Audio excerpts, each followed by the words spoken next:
hello, everybody, and welcome to another episode of the She Compass Show, the show that helps you navigate your life. Today, we have somebody with us today that I just absolutely love, and her name is Dr. Froswa Booker-Drew. And say hello, Dr. Froswa. I just want to introduce her. I'm so excited to be here with you. We had such an amazing conversation the first time that I don't know how this is going to go, because what can be even better than what we started?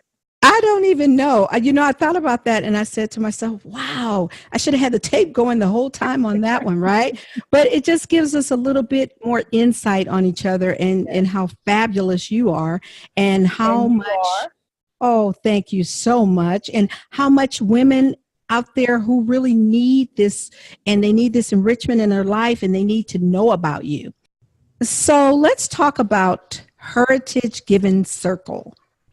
Heritage, that's great. Am I saying that right? Yes. So Heritage Giving Circle started with a wonderful young lady by the name of Akila Wallace, who I'd been mentoring. She had been in the nonprofit world, and she wanted to figure out how she could pool resources using African American women to make an impact in our community. And so she contacted me and Dr. Halima Leaks Francis and said, you all are mentoring me. What would it look like if we started Giving Circle?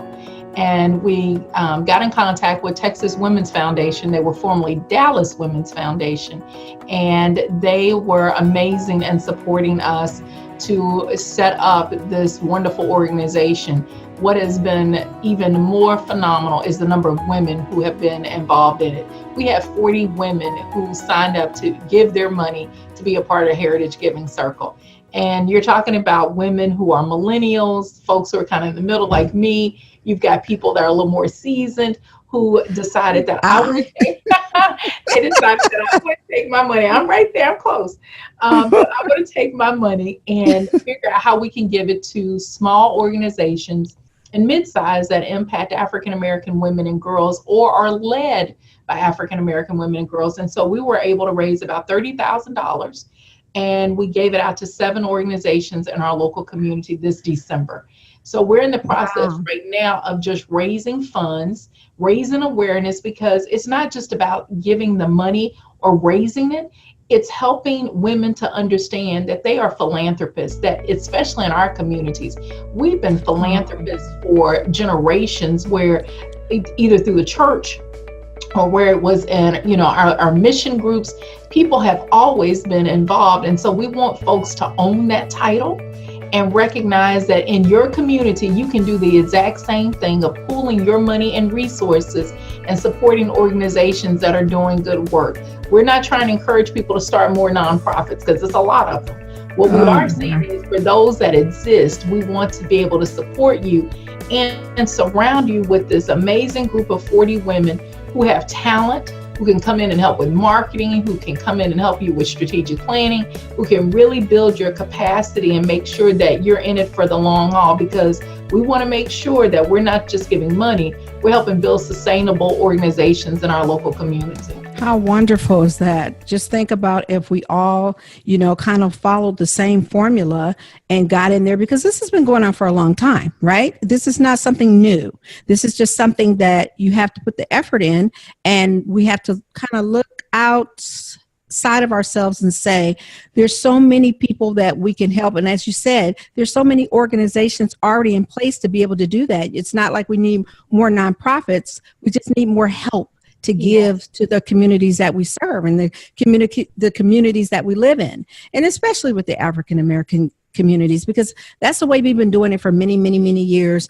I was talking about the lady, Madam C.J. Walker, saying that she was not only the first millionaire lady, and we're not going to all make millions doing what we're doing, but we can change lives. But the way she did it was to reach back into the communities that she lived in and that she served in. This was how many years ago? That's so long ago. And we're still doing that same thing. It's just the effort, right? And all the talent, it's untapped. Yes. And there is enormous talent that I've been so blessed to witness, watching these young women come I together and say, bet. we want to do something. And so I'm excited because there's another African American Women's Giving Circle that has started. There's a Latino women's that just kicked off last month and signed their paperwork. But we learned from this Asian Women's Giving Circle called Orchid. They have been kind of the leader in our area with Wow. giving circles and women. And so to see all these women of different backgrounds who are saying it's important to give and highlight the work that happens in our community, because so often a lot of our smaller to mid-sized nonprofits aren't even on the radar. They don't get the visibility. And so this is a way for us to uplift some great work that's grassroots level that oftentimes isn't acknowledged or seen. Yes. And then when you get out there and you do the work, you can really see the differences that it makes. And that's fabulous. That's just one of the most fabulous things that you do. We will be talking about some other things. Let's talk a little bit about your dissertation, because I really want to hear about that. That was probably one of the most difficult and yet rewarding experiences that I've had outside of having my daughter. My dissertation Wow. was really based on bringing a group of diverse women together to see how they build relationships or social capital. And I wanted to use this tool called Immunity to Change. If you've never read the book Immunity to Change, I strongly encourage people to do it. It's by two authors, Keegan and Leahy out of Harvard. And what they Wow. basically said is adults can change. We've been told all our lives that when you get a certain age, my mother says, and I'm old, I'm not going to change. You can't teach a new old dog new tricks. Oh, we talked about this, boy. This is good. And so it's like, no, you can't. And so what they demonstrated is there are plateaus that we all have in terms of our mindset, and that there are three different types of mindsets that exist. Not to go into so much detail about that, but what I wanted to do was take their tool, because it had been used for organizational development. And I wanted to take their tool and see if it could help women connect to each other. And what was so amazing is these women came in and they came up with an improvement goal. So their goals were Wow. things like, I don't want to be late anymore. We had one lady who was always late for something. We had other women who had, issues around weight loss and just different things. And so it helped them build accountability. But this is what was so impactful. They told their story. And one of the things that we don't realize is the power of our narratives. Because even though I may not have gone through what you've experienced, I'm connecting to the emotion in that narrative. So I may not have lost a spouse, but I understand what loss feels like. So women Right. are telling these very powerful stories. They're crying. I'm typing and crying hysterically, listening to them, just doing this. But it was amazing because they experienced something called perception transformation. Because what they may have thought about somebody didn't change when they heard the story. So there's something to be said about how stories and being in these safe spaces can help us. And women, we thrive on being in community and telling those stories because we're able to see that we're not alone. And that's the case for men too. But there's something to be said about when women come together, and they were so diverse. We had folks in their early 20s to people that were almost 60, different professions, ethnic groups, religious backgrounds. And so it proved that the tool can help build social capital. But it also proved that the story is a powerful thing, and our stories can be transformative, they can be liberating, and they can create the change that we want to see in our communities. Yes. And then they create a bond with people who would Yes, not even think that they even had anything in common, right? Because when you yes, tell your story or you're listening to someone's story, that connection is right there. It's like you've been through something, I've been through something. And this connection of you thinking that everything is so far left or so far right of you, and it's right there. And you yes, right there is where you connect. And it's like, oh, I didn't even know that I could do this, right? In terms of just listening to other women. We kind of do that same thing when I did the 15 life lessons in the book. It's sort of like the same thing. Women from every profession, women of every, that, it didn't matter how much money they had or how much money they didn't have, or if they had a dad in their life and didn't have a dad in their life, whatever that common denominator was, it just took away everything. And it says that if every woman could come together and listen to one another's stories, it could change lives. yes. And we had women, it's two stories that come to mind. We had an African American female who was unemployed, Anglo female unemployed. But the way they saw unemployment was so different because one's identity was tied to it. She had a title, she had wealth, and that was gone. The other was trying to figure out how to survive. And by them telling stories, they helped each other. So it's like, let me help you with your resume. Let me help you with some underground stuff to help you get through and be able to figure out some things. So just being in those spaces, it helps because what we're trying to do is not just do what's called bonding social capital, which is connecting to people that are just like you. It's bridging. How do you connect to people that are different than you? Because there's information that they're going to have access to that you may not. And that's how we can begin to break barriers, is through having these relationships and getting information that we typically may not even be aware exists. That was powerful watching for me. That is so beautiful and wonderful, because I've always said that if you take someone with the economic power and someone who doesn't have it, how there's such a connection there of help. And that's what you're doing. You're saying, oh, like you said, I can do your resume, or I can help you. Or if you're a kid, you didn't finish school, I can help educate you. Whatever women need in that bond that comes together breaks all color barriers, right? Yeah. You know, and there's an author that I reference a lot. He's like the modern day father of social capital, but his name is Robert Putnam. In 2010, he wrote this book, Bowling Alone. And what he says in the book is these three things stand out to me. He says that communities that have high social capital, meaning that they're connecting to each other, they vote. Communities that have high social capital have higher educational outcomes. So we're helping kids get tutoring. There's this accountability of Pookie is not doing well, we're going to make sure Pookie goes to college. We may not have $500,000 to pay for it. But that's that village. That's that village. Exactly. And somewhere along the way, we've lost that. Social media has replaced it in some way. Oh my God. And so there's something to be said about when we have these connections in communities, what can it look like to change people's lives, and not just other people, our own? Well, you know, in my community, when we were growing up, we had the big mamas. Remember Big Mama? Big Mama took care of everybody, right? We had big mamas. And now it's like, what I see out there now is a competition between the women in my age group, in their 50s, late 50s, 60s, wherever, are in competition with women who are younger. You're supposed to be giving back and saying, this is how you should do it. This is how I learned. The big mamas were like taking care of you, like, oh, you need to do this, you need to do that. That wasn't there. Now it's like, what happened? What broke that bridge? Like you said, social media. When everybody was out there just swimming around and this social media thing and they're doing their thing, the communication gap got broken, like communication to person. And you're right, because I see some of that competition. I get to see so much. I see the side where there are women who are mentoring and doing amazing things and helping each other. But I also see this side where it's almost, for me, looking at what I could become. And I see a lot of women who, as they get older, become bitter. Because for whatever reason, something didn't happen the way that they wanted to. And so instead of looking internally and saying, what happened? What can I control and what can't be controlled? And how do I move forward? They stay stuck. And so many people end up being hurt. I remember doing a workshop some years ago, and this lady came in, and you would have thought that I had stabbed her, killed her dog, ran over her children.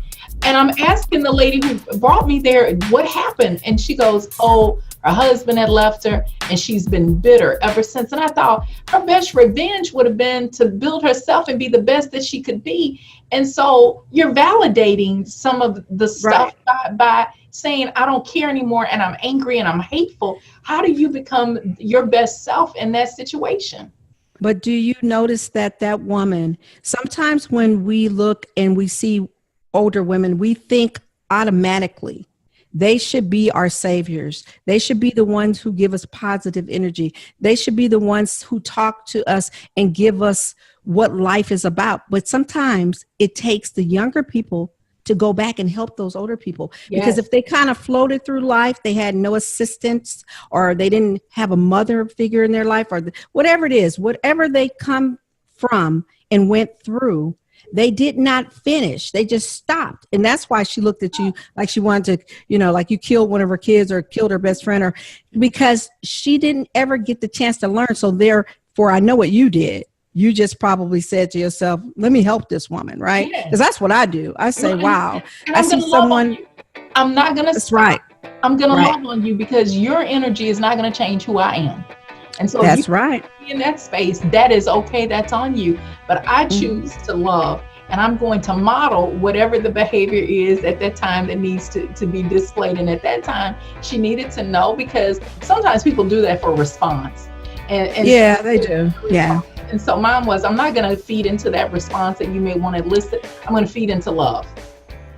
That's right. And love conquers all. And I keep telling people that, because if you have your wits about yourself, you don't have to worry about where someone else's energy is coming from, because they can affect yours. It's way too powerful. I tell people I'm running on a number 10. When you're running on a 1, I'm on a 10. You're not going to put my light out, I'm going to try to help you and show you, but bringing in negativity and being that Debbie Downer in the room that ruins the whole spirit of what's going on, I'm not going to let you do that. No. We're gonna wheel you in and say we're gonna love on you. No matter what your energy is, you're not gonna take the energy from this room. Yes, you don't get that power. Yep. And I think so often we give that away to people, even not recognizing that we're giving it away. And some people feed off of that. And so it's being very cognizant of your surroundings and understanding, more importantly, who you are and whose you are.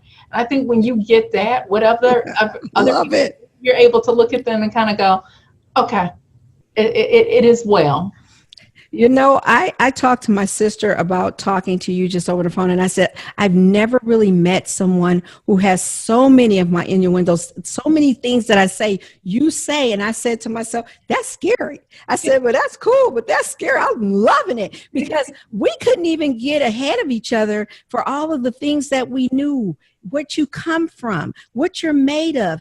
Understanding what you come from and what you're made of is very important, because that sets a precedence of what you can be and do, no matter what. Because see, I know where I am in my life, and I know what I do, and I know what I'm about. I know where I come from, but where I had to go.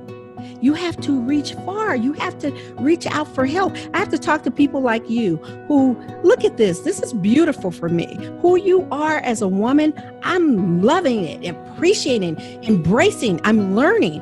And I try to tell people all the time, if you're the best teacher, you can always learn something. Never shut down. I can tell you the difference for you and people like you is you attract what you believe in who you are. And quite often people don't recognize, because I was one of those people very young that was insecure. And not say I have it all together now. I'm still learning and growing. That never ends. Well, but you're beautiful. Thank you. You're welcome. Bringing people into my life and questioning, well, why are these people in my space? And I had to look at what I was projecting. So if I was projecting I was extremely needy, I brought in people in my life who were needy or used me because they knew that I had a need. Once I recognized what I was projecting to people and worked on being a better person, God sent these amazing women in my life. And so when people tell me I don't meet great women, no one can be trusted, I can't say that anymore, because God has surrounded me with some of the most amazing, beautiful women like you.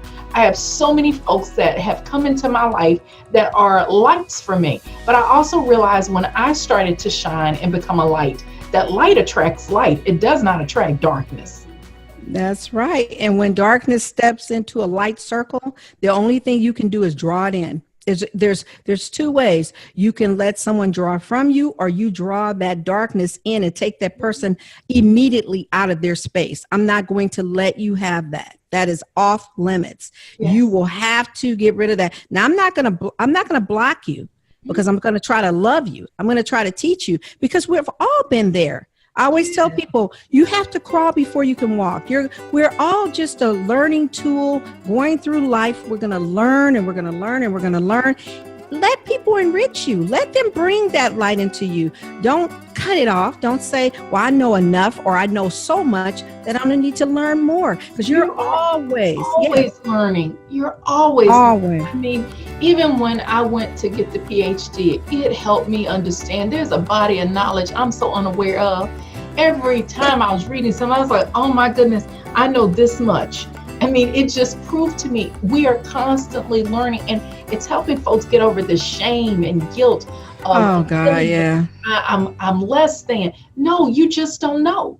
And so it's part of your course to learn and allow people to pour into you, and being okay with being corrected, because that's going to happen on the journey. Oh my God. Yeah, it sure is. Especially with people like me. I grew up and I found out very early in my life that I was dyslexic, and I had a lot of, I couldn't even say the word to people, because I was like, oh God, I can't say that, because here I am, I'm representing something, I'm saying something, and at the same time I'm saying I have this problem. And I learned that problem was the thing that was catapulting me to the top. Just thinking different, and not, thinking like everybody else, but seeing all these wonderful things that everybody was doing, and knowing that, okay, you learn different, but your heart is so open to everything. I love you have a PhD. I love who you are. I love the things you're doing for women, and always wanting to make sure that you encourage other people and let them know your story. Don't be afraid of your story. Your story is what God made you of. Yes. Right? And it's powerful.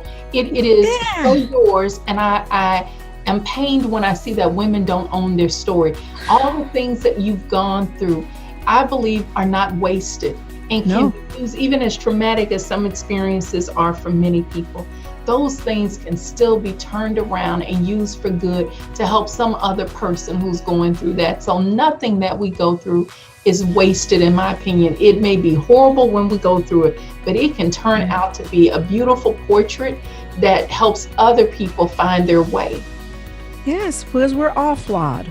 We came into this world flawed, and that's a whole nother conversation. Okay, here we go. You remember that phone call?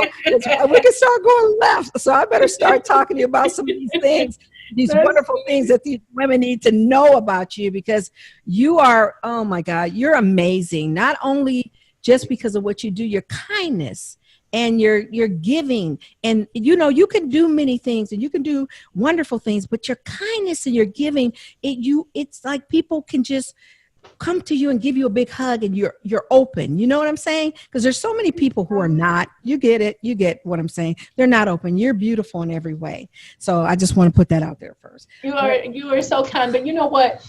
My grandmother used to say to me as a little girl, she would hold her hand up like this, and she would show it to me, and she goes, nothing can get in when your fist is closed. You got to open it to be able to grab things. And so I learned very early that if I stay like this, nothing will get in, but nothing gets out either.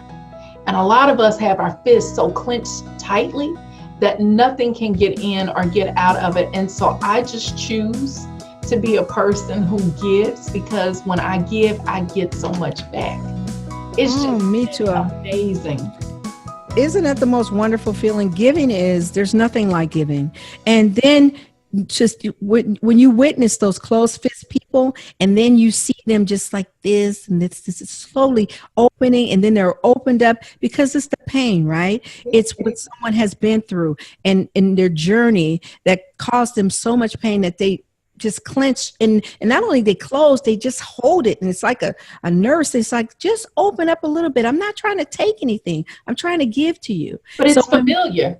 The pain becomes familiar, and it's sometimes easier to deal with that because it's known versus the unknown of maybe I'm going to get hurt again. But it's recognizing that part of this life journey, you are going to experience hurt and pain and disappointment, and it doesn't make it any better. But what I can say to people, because, I remember when my dad and my uncle passed within a week of each other. We had my dad's wake at 7 and my uncle's at 6 on the same day. And to go through that kind of experience was so traumatic. And it was a time where a lot of turbulence was going on. A friend of mine had moved into our home. Then she brought another lady into our community she had moved here from Africa. The man she was about to marry died, and the family said she had to get out. She had nowhere to go, so she moved in with me, and she moves in, and it was probably one of the most blessed experiences that ever happened in our life. This lady was like an angel coming in. So all of this is happening. My husband lost his job, and my dad is in the process of dying and then dies. All this, I will tell you, God opened up some doors for me. I remember the day of my father's funeral, I'm in the bathroom and I'm going through the Bible, and the scripture comes up out of the blue I'd never seen that said, as a hen does her chicks and comforts her chicks, I will comfort you. So even in the midst of all of this chaos and I could not get my bearing, I saw that I wasn't alone, that all of this stuff that was so traumatic, I would not be who I am today had I not gone through all of that stuff. And I will tell you, it hurts. I miss my dad. I wish he was here. And that's been 14 years ago. But those experiences shape who we are. And you have a choice in those moments. Oh, you do. You can either allow those things to break you and keep you broken, or you make the decision that there is some good in this for me and somebody else. And so at the cemetery, a friend of mine walks up to me and says, this is a gold mine. And I was offended.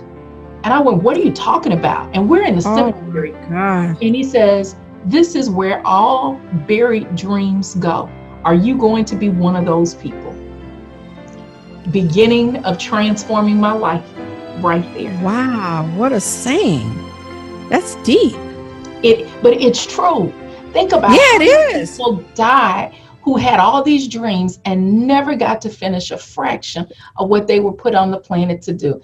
I didn't want to do that. And my dad was one. My dad could have been the next Emerald. He had his own restaurant. He could cook. He became an executive chef at one of the casinos. My dad was brilliant, but he allowed his demons and his fears to keep him from being the man that he could have been. And what a waste of life. When you're living your life to your fullest potential, I tell people you can be good at a lot of things, and then and you can do a lot of things. Because a lot of people think when you're good at one thing, you do that one thing and you do that one thing. I say, no, when you find out all the gifts that God gives you, try to incorporate them off. You're good at them all. Do them all. And that's just like getting around to your life. That's like getting around to your dreams, because as we were saying the other day, you never seen any U-Hauls behind hearse. You're not taking anything with you. And I'll tell you this, you never hear at a funeral someone say how much money they made. To your point, you hear about relationships, how they made people feel. That is what we are here to do, is to change our own lives and people's lives around us, because nobody gets up and goes, oh my God, do you know she had 5 mink coats in her closet? What a wonderful lady she was with all of these coats. Wow. Oh my goodness, the cars, they'll be outside fighting for your stuff. Right. Oh yeah, that's right. Yeah, they'll be fighting for it, but you can't take it with you. So what do you do between the dash? What do you Nothing's yours. Nothing belongs to you.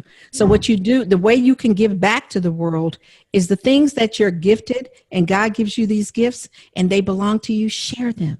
Sharing knowledge, right? Sharing with the people you love, loving on the people you love, having the time that you don't know if you're going to get tomorrow. So that's the things, right? Those are the things you want to do. Encourage people, nourish people, love on people, show people how to do things. And when you have your funeral, all these people will come and say, you know what that lady did for me?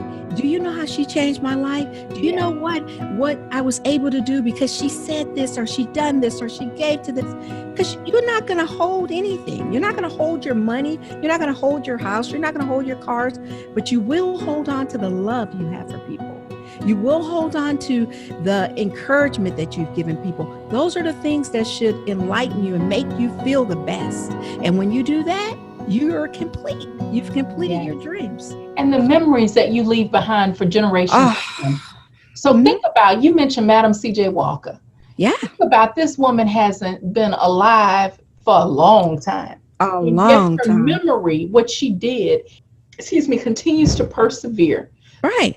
through decades of her being gone. I think about folks like Kellogg and Oh, Ford, who wow. we have Yeah. never met, and Lilly, who we have never met, but yet their legacy continues. And I think we don't focus on life and legacy well, because those two go together. They do. And if you don't have if you don't get a life till you get a legacy. Think about that. You don't. That's good. That's good. That will preach right there. Let me say the You doors of the don't. church are open. When that happens for you, you get a life because you understand. Because I've had people say weird things to me like, "Oh, isn't that nice to have that?" Or "Isn't that nice?" I said, "You know what? When I can go outside and sit on a terrace and just take in the sun and think of all the beautiful things and all the people, that's what's good for me, and just the peace in that." And Yes. I don't start thinking about, oh, well, that next car you're gonna once I used to tell people all the time when I grew up with my dad died when I was only 11 years old. And I was so close to my dad. My dad was everything to me. And so I have a sister and 5 brothers, but I was my daddy's boy. So we worked on cars together. We did all kinds of things together. I was like a tomboy with cars. I knew everything about them. And my dad would talk about the cars he was going to drive one day. So I told people when I became successful, I drove every car my dad ever wanted to drive. And when I did that, what I kept in mind is that they meant something to me because they meant something to him, Yes. because Yes. of his legacy, because of what he left with me, his spirit and his love of what it never meant, oh, wow, that's an expensive car. You're driving that car. No, it was like I was embracing my dad. Like, look, daddy, look Yes. what I did, I daddy. do it now. Yes. Yeah, yeah. Yes. Because I can see how much you miss your dad. Yes. And it's like they're never gone because a part of them lives on in us. And it's Yes. the best part of them, right?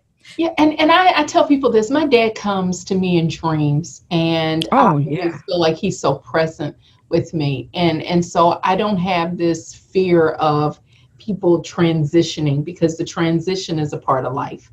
And at some point we We're all all. going to do that. And so how do you make sure that you even transition well?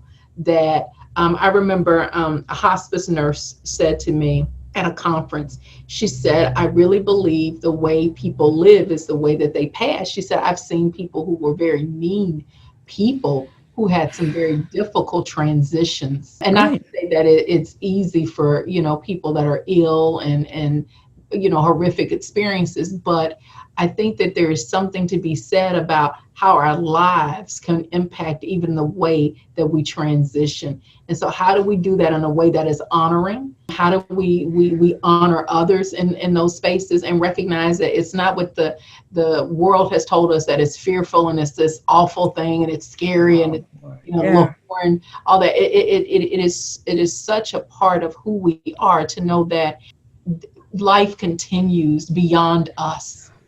It's way bigger than us. And I love your word transition. You're not dying. Okay. No. You're moving over to something greater than the promise is that you're moving over to something greater and your soul's intact.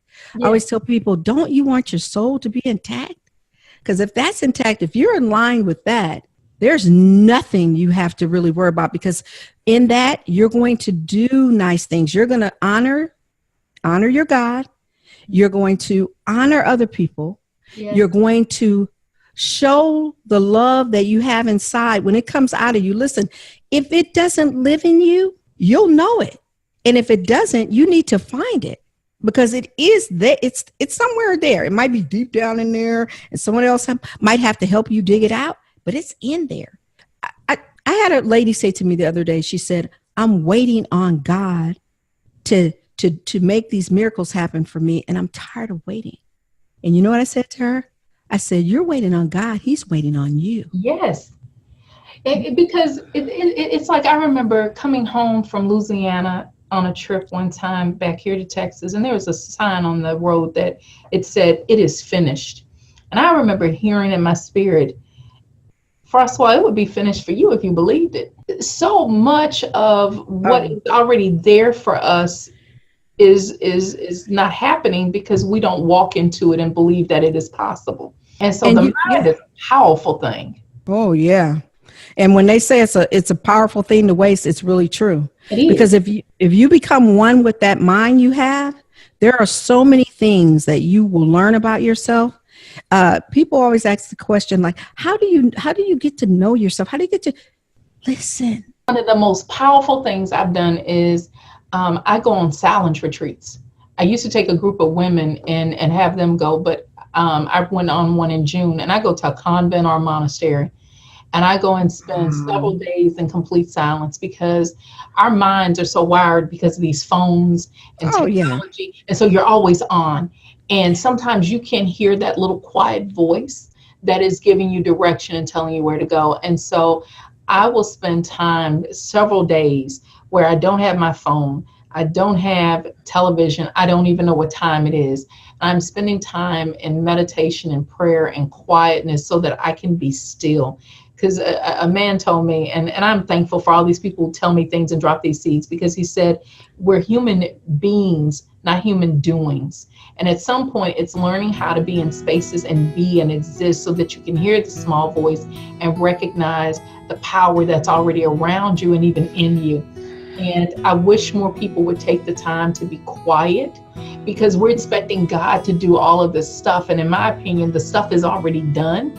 It's Yes, you're right. being quiet and allowing the process to take place, but doing our part too, because faith without works is dead. So there's something That's that right. we've got to do as well, and waiting on, it's like the thing about the man who was waiting on the boat to come or God to come and save him, and God sent the boat and sent all these different Oh, yeah. eyes and goes, why didn't you come? And God has sent all these things.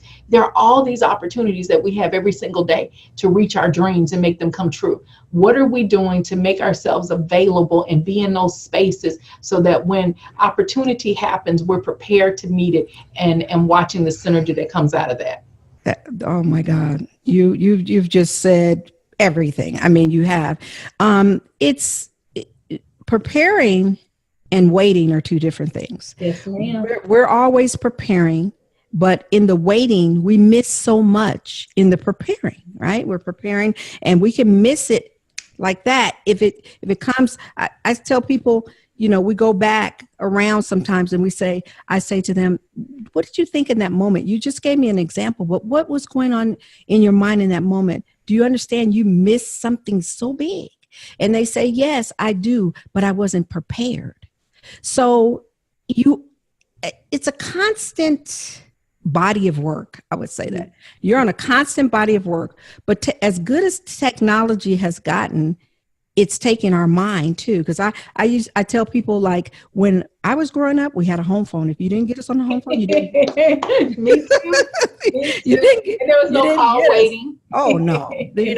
We had what came along was the pager, or Yes. stuff like that. We had a little pager. We seen a number come up, and then technology grew and it grew and it grew and it grew and it grew. But as it grown, our brains wasn't growing with this, and the malicious things that came out in social media and stuff are things that people hurt themselves over because it's so flooded. There's so many people with opinions and ideas about you and things about you that are not true, but that's what they feel. And there's so many bullies out there. There's so many people who hide behind things that they wouldn't say in your face, but they can say behind a computer. So you have to really be intact and really know who you are to survive the world we live in now. And know when to disconnect from it too. Oh yeah, you got to just cut it off. You have to know when to cut it off, because to constantly be in this mode of on is a dangerous place to be. And so it's learning your own boundaries.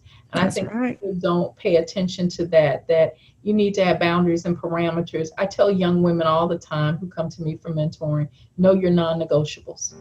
When you know what it is that you will not tolerate and what you will not accept, then it's easier to determine what you will. But so many people walk into situations and end up in some bad choices because they do not define very quickly what it is that I will not put up with. And that's critical to your success, and knowing, it's time for me to cut it out, disconnect from it. And there's certain arguments, even on Facebook, I think you have to think about in social media, period. You have to think about what's the return on investment. Just because somebody posts something does not mean that Oh, the return on investment for you is going to be in your best interest. So right. it requires having critical thinking skills to sit back and go with anything. How does this serve me? Does this serve me well? So if I'm going to go off on somebody in the moment, that may sound like it makes sense, but long term, that could be damaging to your life. So how do you begin to think about critically, is this something that's worth me even engaging in? I need to disconnect. All right, you have boundaries. Yes. Okay, you have to have your boundaries, and you do have to know when to disconnect, because people put negative things out there, and you have to really think before you answer to something like that, or if it's even worth having an opinion about. I've Yes. seen things that I just say, oh my gosh, I could have an opinion about this, but this may be really dangerous, because no matter how I answer this question, it's not going to come out in my favor. No. At that point, I say, nope, I'm done. I'm not going to do that. That's not going to be something that I'm going to do, because I don't even want someone to get the assumption that that was negative. And so if you can't answer something for somebody who is looking for an answer to something that there's a lot of negative stuff in it, and there's no way of dealing with it without that, that's not who I am. So you just leave it alone. But a lot of people don't get that. They think that they have to be involved, and you really don't. You just don't. So I have another great question for you, because I think this goes along with what you've done with the dissertation with relationships. I was wondering if a lot of these relationships go on to you're embellishing women, embellishing others, and then men are seeing these relationships with women that they can get behind. Because I think truly that men want women to be able to get along and to be able to be empowering them. But when they see them separated and hurting one another, there are people who push for that kind of stuff too.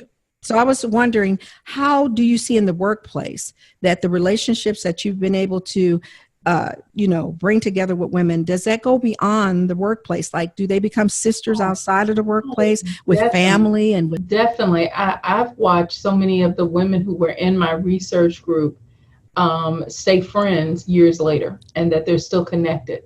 So despite the differences that they had, the differences didn't serve as a barrier. The differences were just there, but they saw Right. something deeper in each other, and there were things and commonalities that they had that went far beyond the difference in religion, or the difference in, you have kids and I don't. I think that those things didn't affect the relationship. I think as it relates to men, I think men in the workplace are like women. I think you have some who are going to be very supportive and who want Mhm. to see you excel. And I think you're going to have some who may not be that way, just because of ways of thinking that they have and experiences Right. that they have that keep them And jaded and biased. But I right. think, at the core of people, I think most people want peace. And most people want to be able to do their job and do it well. And so I think for women, there's such opportunities in the workplace to think about, how do you develop mentors? How do you develop allies? How do you develop advocates? Because those could be the same, but they could also be very different roles. And I think that those are real opportunities to use men and women to help you as you grow in your career path, because you need people to be successful. You can't do any kind of work in isolation. Oh, I talk to the millennials about this all the time, because they have that phrase, I'm going to do me. And I say, well, if you're going to do you, you're not helping nobody else. I don't know how you're going to do you, because you need people You to need be able to support you to make that happen for you. So you can't just get in there and think that this is a isolated effort. You need no. people to make things work. No, I mean, think about some of the biggest brands that we have in the world. Right. How could Steve Jobs have made an Apple in isolation?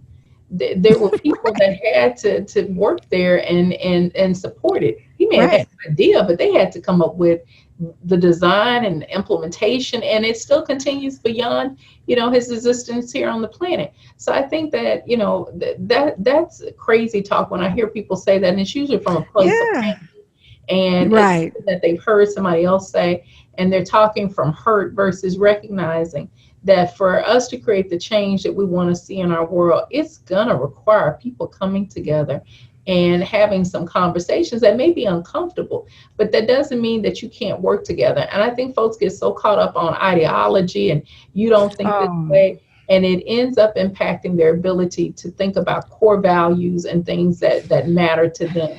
And so you yeah. can miss a lot of opportunities because it's not in the package that you saw it in. So even at work, you can miss some great opportunities because you're looking at your boss and going, that's an old man, or she's too young. And you Right. miss opportunities for real transformation because you're looking at the package and not looking at what's underneath the package that could be absolutely brilliant and gold for your life. Yeah, that's that old thing. Don't judge a book by its cover, right? No, no, No, you can't do that. And I was thinking when as you were speaking, that's so true because so many people have so much to offer. And when you cut that off, you're there again. You're cutting off your dreams because you don't know who's a part of making your dreams come true. And as you're making yours come true, they're making theirs come true, and there's still yes, no I in team, right? no, So you're gonna have to do that's that old fashioned stuff. We got to go back, and it yes, always goes back to the way you were raised. You can look at some of the phrases and some of the things that were said, and they hold true right now. They yes, hold true to this very day because the world is round. What keeps going around comes around. And we talk about karma now. And I told my mother what I notice is it hits you a lot faster now than it used to because things are going at a faster speed. It used to take a while for it to come back around to you. Now it's just like speedy, you yes, know? And so you want to really do unto those as you would have them do unto you, but only if that person is, we talked about this one too, only if that person knows how to do unto themselves good deeds. yes. Because Because that's if you don't something, love you well, it goes back to the scripture about treating your neighbor, loving your neighbor as you love yourself. And the problem is you don't love yes. yourself, you're gonna have a hard time loving your neighbor. And so it all begins with our relationship with ourself. I love it. So what I need to know is where can we learn more about you? Well, you can go to my webpage at Froswa's Rules, FROSWAS RULES.com. You can find me on LinkedIn. I'm on Facebook. I'm not on Twitter as much. I'm doing it more. So, and I'm definitely not on Instagram.